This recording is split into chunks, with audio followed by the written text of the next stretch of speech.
No, never. You want to stop first again. I'll be playing. How do you zoom?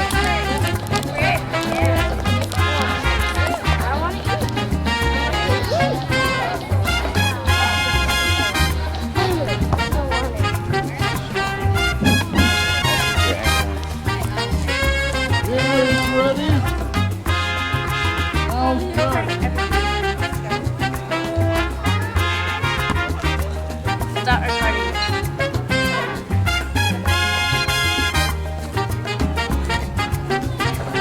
Good, Grandma? Good stuff, huh?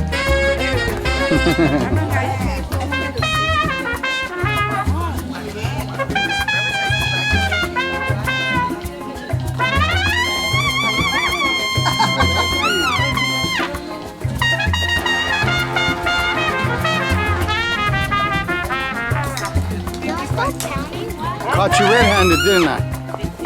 Caught you red-handed, didn't I? Put the plate down. Put the plate down. Put the plate down, woman. You put that plate down right now. Look at that. Wow, that's like... Go on, I got you. Yeah, please. Yeah. Give me some. In a cup? Why in a cup?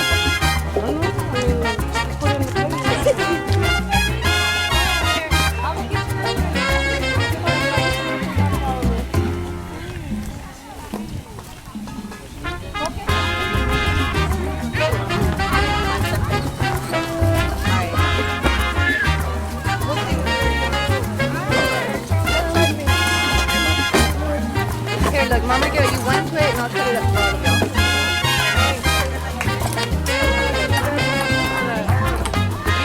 Did she just say there's no spoons for the beans? Kimber, can you elaborate? Elaborate what your mother just said. I said elaborate. Oh my. What school we were going to? Jefferson High School? Oh, we're going to...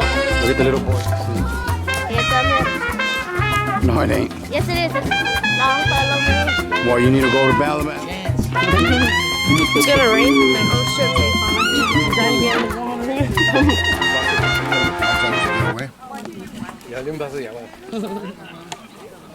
Babies are crazy.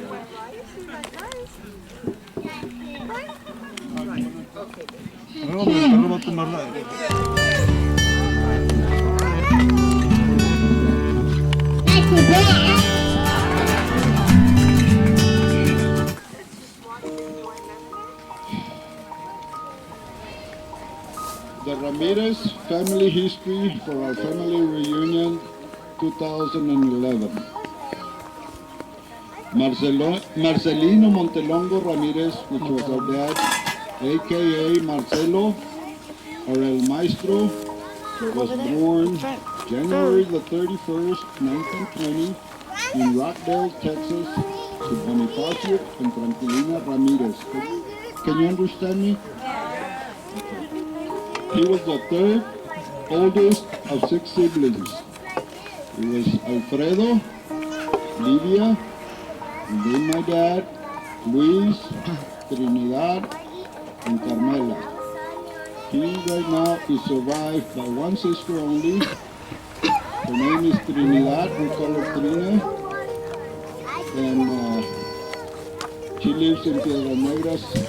That's it out of everybody? She's an old young spinster. Out of all his sisters and brothers, only one sister's alive. Wow. Sadly, my dad became an orphan at the age of 6. Dad and his sister, Lydia, and brother Luis were raised in the little town of Mumford, Texas. You guys know where Mumford is? Mumford. It's about 60 miles east of Waco. And they were raised by their uncles Eduviges and Aunt Maria Ramirez, while the other 3 siblings were raised in Piedras Negras, Coahuila, Mexico, by other family members. Now my mom, her name was Herminia Martinez Chapa, a.k.a. Nina, was born July the 27th, 1922, in Nueva Rosita, Coahuila, Mexico, to Eugenio and Matilde Chapa, and she was the second oldest of 11 siblings. Tell me what birth control was back then. She's saying she can't see, so I'm telling her to go up there. This is for Herminio, the oldest, Gilberto, Manuel, Isaías, and Daniel. She was survived by Rosa Pura. She is survived by Rosa Pura, Eugenio Jr., Angela, and Nelly Chapa. Mom shared with us that her parents were very strict and she was not allowed to wear dresses since she was a farm worker, mostly like a migrant worker. Oh my. She also helped with household chores after work in the fields and fed the hogs on most evenings.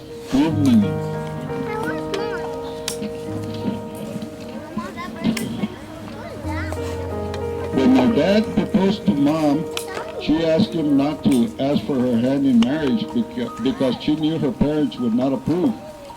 So they made plans to elope, which they did, eventually did. Their first and second attempts to elope failed. However, their third attempt was a success. Mom had previously hidden a dress for the wedding underneath the house back door steps. It was a cold, rainy evening in January. Mom made the excuse to go feed the hog, but instead she ran to meet my dad. Tina needs to say something. Mom used to tell us that when Daddy was outside the back alley whistling, it was 3 days that he was outside. It was raining, it was very cold. Daddy came down with a real bad cold. Okay?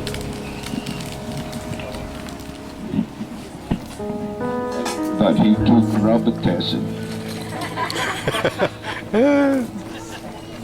By prior arrangement, Dad had the justice of the peace waiting for them about 5 houses down on the same street that Mama lived.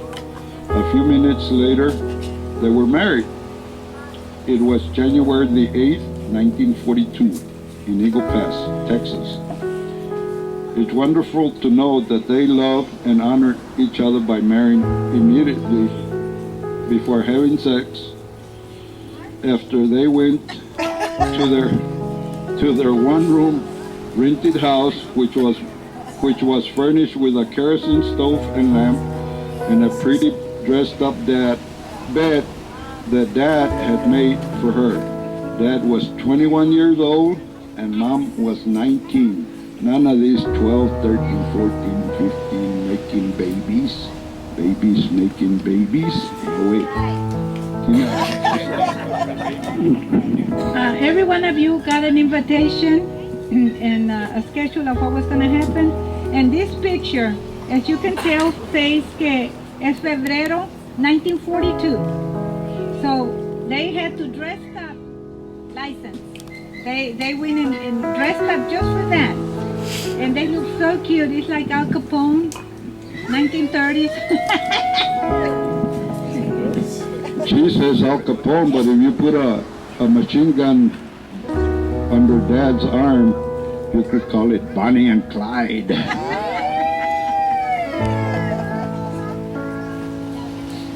As migratory workers, our parents moved that year to Michigan after they were married, where their first and second daughters were born.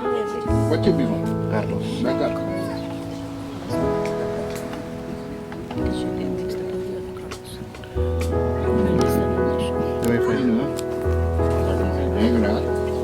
On October the 9th, 1943. Later they returned to Eagle Pass, Texas, where their firstborn son, aka Roy or Pops, was born as an all-American boy and come out with a bang on 4th of July, 1946.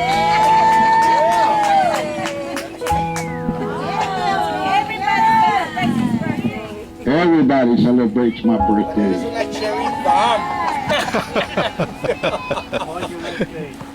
Everybody. Black, white, brown, and red. In 1948, our parents bought a one-room ex-military German POW house at 109 East Canales Mijo, in Uvalde, Texas. The house consisted of one 16-foot by 16-foot room. next to Kimberly. It didn't have sheetrock. It didn't have any inside walls. Hold on. It was just one bare What is he drinking? Coconut water? room together and with electrical tape. Goof.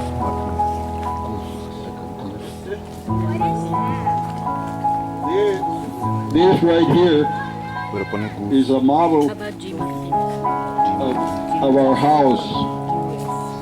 It had white walls on the outside, which was painted with lye with water. You make white paint. We had a green asphalt roof. That little chicken house on top was a ventilation for the house. This was the main doors, and these were the windows. It had two windows in front and one door, and as you can see, there was no glass on the windows. It was just screen and a board Mijo. covering the windows. All the windows and the back doors, front doors, And they will hold up with a stick to hold them open. We all had to run and pop up What do you mean there was no glass? no glass. So, It was just screen and wood. This house were sold by the military to the population, the American citizens, after World War II. It was a German. No, it was this is called a victory hut. It was called a victory hut back then because this is where they used to place alien citizens, like the Germans and the Japanese and other races that were in war against the United States. One of those camps, they were called internment camps. And one of those camps was in Crystal City, Texas. And they used to house 4,000 alien citizens. Okay. They were citizens of the United States, but they were aliens from the countries that America was in war against. Okay? And this was called a victory hut, and this is where they were housed. And the people that sold the lot to my dad also sold this house to them. It was called a victory hut. And that's exactly what it was. Well, listen. Okay, this was the front door. There was just one whole room, one empty room, 16 by 16 feet. We used to sleep, all three of us, down here on the floor. Me and my sisters and I. My dad and my mom had their bed right here. Rudy was born right here. Belen was born right here. No, on the bed, the only bed. The kitchen was right here, which consisted of a kerosene stove back then. But later my dad progressed to buy